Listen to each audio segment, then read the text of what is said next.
আহিছো নেকি আমি তেতিয়ালে ভিক্ষাৰী জাত বুলি ক'বলৈ আপোনালোকক কোনে অধিকাৰ দিয়ে নাই কোৱা দাদা তেনেকা নাই কোৱা চব হেতু কোৱা নাই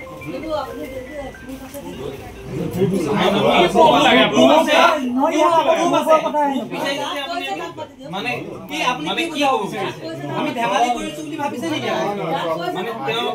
মানে মানে এতিয়াও মানি লোৱা নাই মানে আপুনি মানি লোৱা নাই আপুনি মানি লোৱা নাই নেকি মানি লোৱা নাই ৰ'ব দাদা কি ৰ'ব কি ৰ'ব ইমানখিনি দল সংগঠন হোৱাৰ পিছত আপুনি বিশ্বাস কৰি ল'ব পৰা নাই মানে এনে ক'ব নেকি ইমানখিনি মানুহ ৰাইজ এনে আহিব নেকি আপোনাৰ না তেওঁ প্ৰুফ লাগে যে নহয় আপুনি এতিয়াও আপুনি মানি লোৱা নাই এতিয়াও মানি লোৱা নাই গম পাইছে প্ৰুফ লাগে কাক কৈছে নাই নিৰ্দিষ্ট নাই মানে অসমীয়া জাতিটোক কৈছে নাই কোৱা দাদা জাতীয় কি নাই এনে উঠি নাই আমি কি ধেমালি কৰি আহিছো নেকি আপোনালোকৰ ওচৰত মানে ইমান ধেমালি কৰি আহিছো খুব বিচাৰিছে মই ইয়াতে হৈছো ইমান ভাবিছিলে তেনেহ'লে কোৱাত কিয় নাভাবিলে আপোনালোকে নহয় না আমি ইমানখিনি মানুহ এনে আহিছো ধেমালি কৰিবলৈ আহিছো ধেমালি কৰিবলৈ আহিছো মানে তেওঁ প্ৰুফ লাগে হা প্ৰমাণ লাগে আমি এনে আহিছো প্ৰত্যেকবাৰে আপোনালোকে ইয়াতে অসমীয়া মানুহ জ্বলাবলৈ চাকি জ্বলাইছে চাকি জ্বলাইছে মানুহ মৰিল অসমীয়া মানুহ মৰিলে চাকি জ্বলাইছে চাওক আজি আমি অত্যন্ত লজ্জাজিত হৈছোঁ যিহেতু নেকি মই প্ৰথমে ক'ব বিচাৰিছোঁ অসমীয়া জাতি আচলতে জাতি বৰ্ণ ভাষা নিৰ্বিশেষে বিভিন্ন জাতি বৰ্ণ ভাষা নিৰ্বিশেষে এটা অসমীয়া জাতি গঠন হৈছে কিন্তু আজি এই অভিষেক শৰ্মা যিজন আগৰৱালা তেখেতে আমাৰ অসমীয়া জাতিক যেনেদৰে তুচ্ছ তাচ্ছিল্য কৰিছে আমি প্ৰথমে ধিক্কাৰ দিছোঁ বোকাখাটৰ সকলো সংগঠনে আমি তেখেতক প্ৰথমে ধিক্কাৰ জনাইছোঁ আৰু তেখেত যিজন অভিষেক আগৰৱালা যিজন স্বত্বাধিকাৰী তেখেতে যদি ৰাজহুৱাভাৱে বোকাখাট চাৰিআলিত যেতিয়ালৈকে ক্ষমা নোখোজে তেতিয়ালৈকে এই যি দোকান যি তেখেতসকলে বিজনেছ কৰি আছে যিখন দোকানত এইখন দোকান তেতিয়ালৈকে বন্ধ থাকিব আৰু অতি সোনকালে তেখেতক আমি এই মাধ্যমৰ যোগেদি অৱগত কৰিব বিচাৰিছোঁ অতি সোনকালে যদি তেখেতে ৰাজহুৱাভাৱে ক্ষমা নোখোজে তাৰ কিন্তু পৰিণাম তেখেতে ভুগিব লাগিব পুষ্কৰ অট'মোবাইলছৰ যিজন স্বত্বাধিকাৰী অভিষেক আগৰৱাল তেখেতে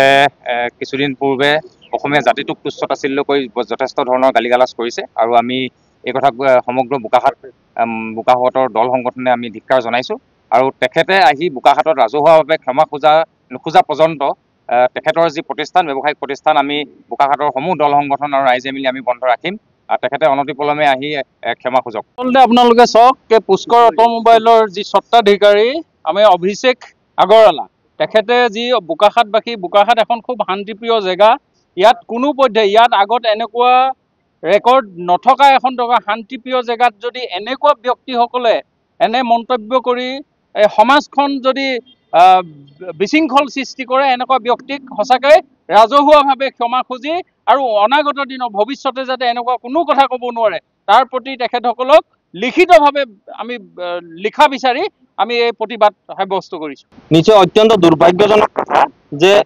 বোকাখাটত অভিষেক আগৰৱালা বোলা যিজন আমাৰ পুষ্কৰ অট'মোবাইলছৰ স্বত্বাধিকাৰী তেখেতে ফোন কৰি ফোনত মানে অসমীয়া জাতি সত্তাক যি ধৰণে তুচ্ছ তাচ্ছিল্য কৰি কিবা মানে আমি সামাজিক মাধ্যমত ক'ব নোৱাৰা ভাষাকে এটা জাতীয় সত্তাক যি ধৰণে মানে গালি পাৰিছে সেইটো অত্যন্ত দুৰ্ভাগ্যজনক আৰু আমাৰ বোকাখাটৰ সকলো দল সংগঠনে আজি মানে সেই কথাখিনি শুনাৰ পিছত মানে থাকিব নোৱাৰি আজি ইয়াত প্ৰতিটো দল সংগঠন আজি উপস্থিত আছে বোকাখাটৰ সকলো ৰাইজ আজি ইয়াত উপস্থিত আছে আৰু সকলোৱে সেই তেনেধৰণৰ তুচ্ছ তাচ্ছিল্য এটা জাতি সত্তাক অপমান কৰাৰ কাৰণে আমি আজি সকলোৱে একগোট হৈ আহি আজি ইয়াত মানে তেখেতসকলৰ যিটো প্ৰতিষ্ঠান সেই প্ৰতিষ্ঠানটো বন্ধ ৰাখিবৰ কাৰণে আমি দাবী জনাইছোঁ আৰু অনাগত দিনত এই প্ৰতিষ্ঠানটোৰ যিগৰাকী স্বত্বাধিকাৰী অভিষেক আগৰৱাল তেখেতে আহি ৰাজহুৱাভাৱে যেতিয়ালৈকে আমাৰ বোকাখাটবাসীৰ লগত তথা সমগ্ৰ অসমীয়া জাতিটোৰ লগত ক্ষমা নিবিচাৰে তেতিয়ালৈকে কিন্তু আমি প্ৰতিষ্ঠানটো খুলিবলৈ নিদিওঁ আৰু এটা কথা যে তেখেতসকলে ইয়াত আহি যেতিয়া ব্যৱসায় কৰি আছে প্ৰথমে তেখেতসকলে অসমীয়া হ'ব লাগিব অসমীয়া সত্তাটোক আঁকোৱালি ল'ব লাগিব অসমীয়া সত্তা তেখেতসকলে মানে কি অসমীয়া নহয় মানে অসমীয়া জাতিটোক যি ধৰণে তেখেতসকলে মানে ব্যৱহাৰ কৰিছে যে অসমীয়া ভিক্ষাৰী জাতি মানে অসমীয়াটো জাতি নহয় এটা সত্তা হয় না সেই সত্তাটোক গালি পাৰিছে গতিকে সকলোৱে বেলেগ বেলেগ জাতিৰ মানুহ আমি কিন্তু অসমীয়া এটা সত্তাক যেতিয়া গালি পাৰিব আমি কোনোৱে কিন্তু মানে আমি